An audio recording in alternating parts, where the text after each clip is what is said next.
na movimentada avenida principal de São Paulo, entre os arranha-céus que pareciam alcançar o céu, havia um imponente edifício de vidro e aço que abrigava a sede do Banco Nacional Financeiro, conhecido por todos como BNF. Com seus 40 andares e arquitetura moderna, o prédio era um símbolo de poder e prestígio no mundo financeiro brasileiro. André Mendes, um homem negro de 45 anos, caminhava pela calçada em direção ao imponente edifício. Vestia um traje casual, calça jeans bem cortada, camiseta branca básica e um blazer azul marinho que havia sido escolhido com atenção naquela manhã. Carregava uma mochila discreta nas costas e seus tênis, embora de marca, já mostravam sinais de uso. Seus dreads estavam presos em um coque baixo e sua barba, perfeitamente aparada, emoldurava um rosto marcado por linhas de expressão que contavam histórias de lutas e conquistas. Enquanto se aproximava da entrada do banco, André observava o vai e vem das pessoas. Executivos apressados com seus ternos impecáveis, secretárias elegantes, clientes bem vestidos. O saguão principal do BNF era um microcosmo da elite financeira, um mundo onde cada detalhe comunicava status e pertencimento. André respirou fundo antes de empurrar a porta giratória. Já havia estado ali antes, mas nunca sozinho, nunca sem agendamento. Mas hoje era diferente. Hoje ele tinha um propósito específico. O interior do banco era ainda mais impressionante que a fachada. O piso de mármore refletia a luz que entrava pelas enormes janelas. No centro do saguão, um balcão circular era ocupado por recepcionistas de sorriso impecável. Nas laterais, pequenas ilhas de atendimento acomodavam gerentes e seus clientes em conversas discretas. André se dirigiu ao balcão central, onde uma jovem recepcionista de cabelos loiros presos em um coque perfeito o recebeu com um sorriso automático que vacilou ligeiramente ao vê-lo. Bom dia, gostaria de falar com o gerente de investimentos, por favor, disse André, mantendo a voz firme e educada. A recepcionista, Camila segundo seu crachá, hesitou por um segundo antes de responder. O senhor tem hora marcada? Não tenho, mas é um assunto importante relacionado a investimentos de alto valor. Acredito que ele possa me receber, respondeu André com calma. Sinto muito, senhor, mas o senhor Barros só atende mediante agendamento prévio. Posso verificar uma data disponível para a próxima semana? Camila mantinha o sorriso, mas seus olhos transmitiam uma mensagem clara. Ele não pertencia àquele lugar. Entendo o protocolo, mas o assunto é urgente. Poderia ao menos informá-lo que André Mendes gostaria de conversar sobre uma proposta de parceria. A menção de parceria fez com que Camila reconsiderasse por um momento. Ela pegou o telefone e, após uma breve conversa, voltou sua atenção para André. Sinto muito, o Sr. Barros está em reunião, mas posso encaminhá-lo para um de nossos gerentes assistentes, se preferir. André assentiu. Seria ótimo, obrigado. Camila o direcionou para uma área de espera, onde outros clientes aguardavam atendimento. André não pôde deixar de notar que era o único negro naquela área. Os olhares discretos mais constantes em sua direção confirmavam que sua presença era notada, avaliada e, de alguma forma, questionada. Após 15 minutos de espera, um jovem gerente se aproximou. Gustavo Siqueira, como se apresentou, não devia ter mais de 30 anos e exibia a confiança típica de quem cresceu em ambientes privilegiados. Senhor Mendes, por favor, acompanhe-me. André seguiu Gustavo até uma mesa no canto do saguão. Era claramente um espaço para atendimentos rápidos e de menor importância, longe das salas privativas onde os grandes negócios aconteciam. Como posso ajudá-lo hoje? Perguntou Gustavo, seu tom educado mas distante. Estou interessado em discutir opções de investimento para capital de alto valor e também parcerias institucionais, começou André. O gerente o avaliou rapidamente. Claro. Qual o montante que o senhor pretende investir? Qual é a sua ocupação atual, Sr. Mendes? Estamos falando de valores na casa dos 8 dígitos.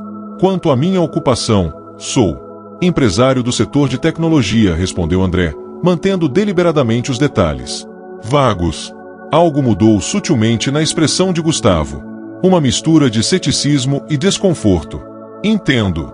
E o senhor tem algum comprovante desses valores ou documentos da sua empresa? Não trouxe documentação completa hoje, pois vim apenas para uma conversa preliminar. Mas posso providenciar tudo necessário após definirmos os parâmetros da parceria. O gerente sorriu, um sorriso que não alcançou seus olhos. Senhor Mendes, para sermos francos, o BNF trabalha com um perfil bastante específico de investidor. Nossos clientes geralmente vêm por indicação e já têm um histórico estabelecido no mercado financeiro.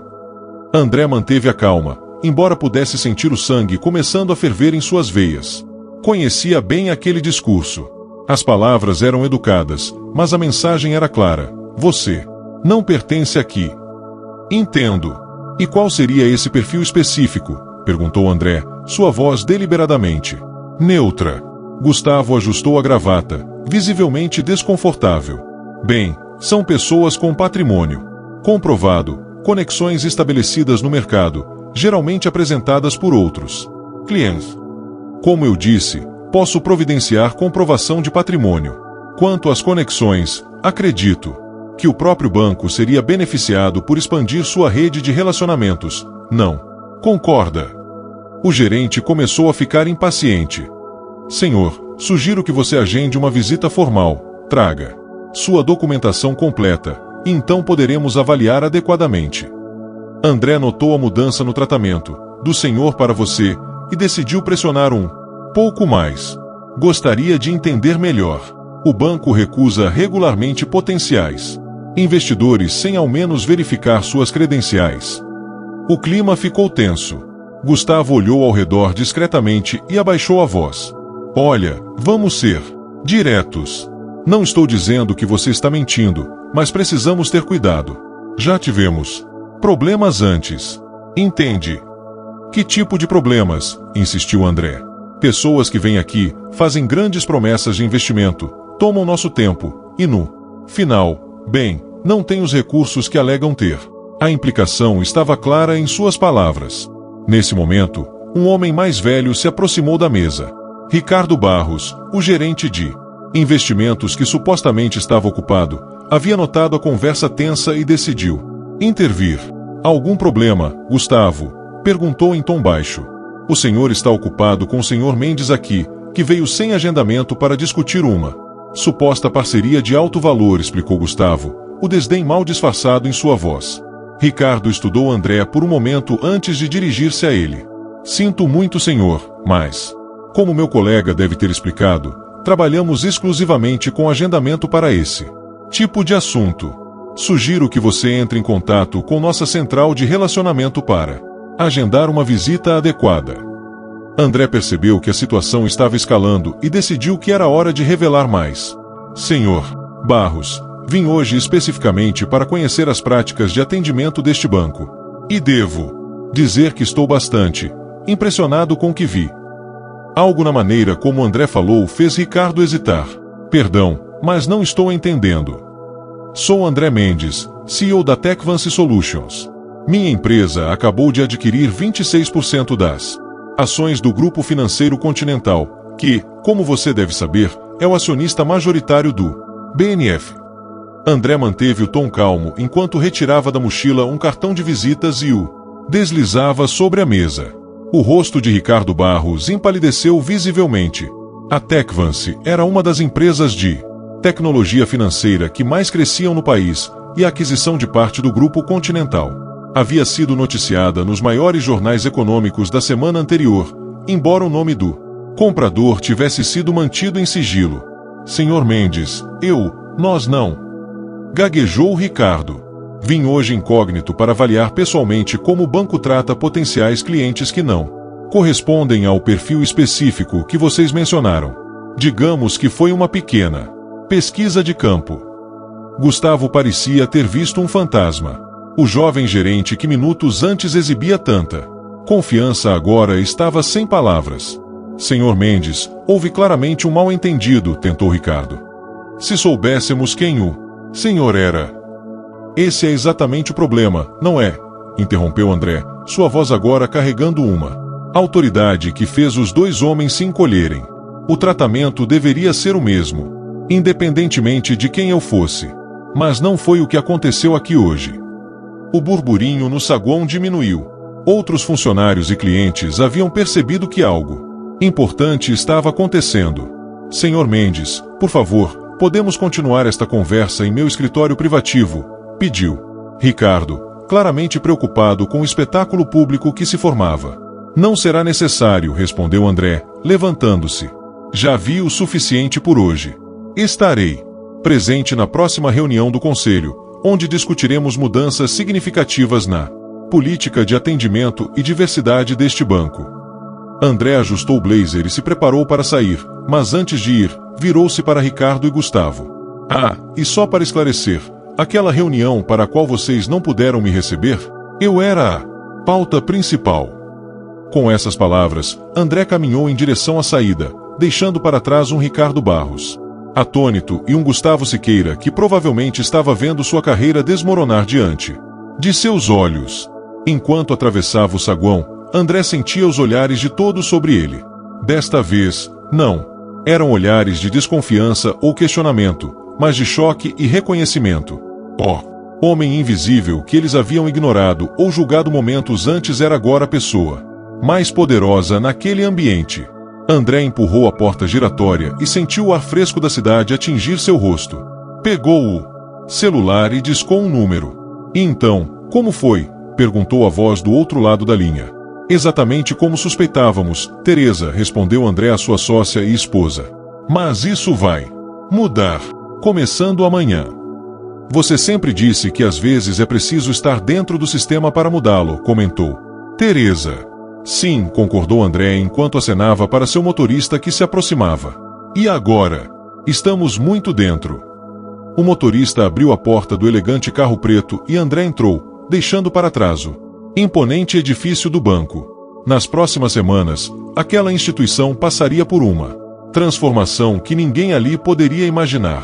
E tudo começou no dia em que eles expulsaram o homem que não sabiam ser um dos novos donos. Mas o que ninguém no banco sabia, nem mesmo Ricardo ou Gustavo, era que o plano de André era muito mais complexo do que parecia à primeira vista. Enquanto o carro se afastava, André olhou através da janela para o prédio do banco e sorriu.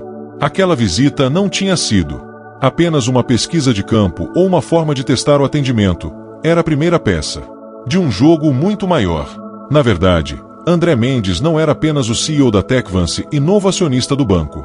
Ele era filho de Josefina Mendes, uma ex-faxineira do BNF que, 30 anos antes, havia sido humilhada e demitida injustamente daquele mesmo banco após ser falsamente acusada de roubo por um dos gerentes antigos, justamente o pai de Ricardo Barros.